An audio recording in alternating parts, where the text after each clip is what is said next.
തൃശ്ശൂർ മുരിങ്ങൂരിലെ ഗതാഗത കുരുക്ക് സംബന്ധിച്ച് ചർച്ച ചെയ്യാനെത്തിയ ഉദ്യോഗസ്ഥനെ പൂട്ടിയിട്ടു. പ്രൊജക്ട് എഞ്ചിനീയർ പകരം എഞ്ചിനീയർ എത്തിയതാണ്. പ്രൊജക്ട് ഡയറക്ടർ എത്താതെ പകരം എഞ്ചിനീയർ എത്തിയതാണ് പഞ്ചായത്ത് അംഗങ്ങളെ ചൊടിപ്പിച്ചത്. സൂരജ് സജീവ് വിവരങ്ങളുമായി ചേർന്നു. സൂരജ്, നമ്മൾ മിനിഞ്ഞാന്ന് എൻകൗണ്ടർ ചെയ്യാൻ അവിടെ പോകുമ്പോൾ നാട്ടുകാരൊക്കെ വലിയ തോതിൽ രോഷത്തിലായിരുന്നു. അപ്പോൾ ആ രോഷം സ്വാഭാവികമായും അങ്ങനെ പൂട്ടിയിട്ടിലേക്ക് നയിച്ചു എന്ന് വേണം കരുതാൻ. സൂരജ്,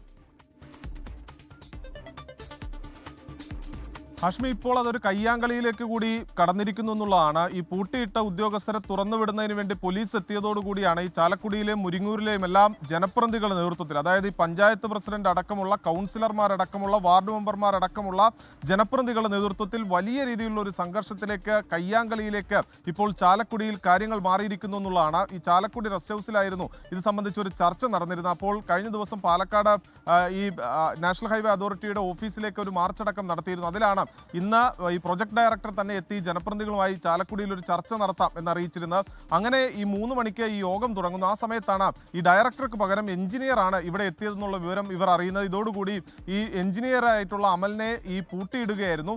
ഇതോടുകൂടി ഈ പോലീസ് ഉദ്യോഗസ്ഥരെത്തി ഈ ഉദ്യോഗസ്ഥരെ മോചിപ്പിക്കുന്നതിന് വേണ്ടി ഈ ഗ്രില്ലടക്കം തുറന്ന് അതിനകത്തേക്ക് കയറാൻ ശ്രമിക്കുന്നതിനിടയിലാണ് ഇപ്പോൾ ജനപ്രതിനിധികളും പോലീസും ഏറ്റുമുട്ടിയിരിക്കുന്നത്. പോലീസ് ഇപ്പോൾ അവിടെയുള്ള ആളുകളെ അറസ്റ്റ് ചെയ്ത് നീക്കാനുള്ള ഒരു ശ്രമം കൂടി നടത്തുകയാണ്. കാശ്മീർ, ഓക്കെ. അപ്പോൾ അവിടെ വലിയ രോഷമായിരുന്നു. അവിടെ നമുക്ക് നേർക്കുനേർ കണ്ടതാണ്. ഉദ്യോഗസ്ഥരോട് ആ രോഷം ഉണ്ടാകുന്നത് സ്വാഭാവികമാണ്. അത് നിയമവിധേയമാണെങ്കിലും അല്ലെങ്കിലും.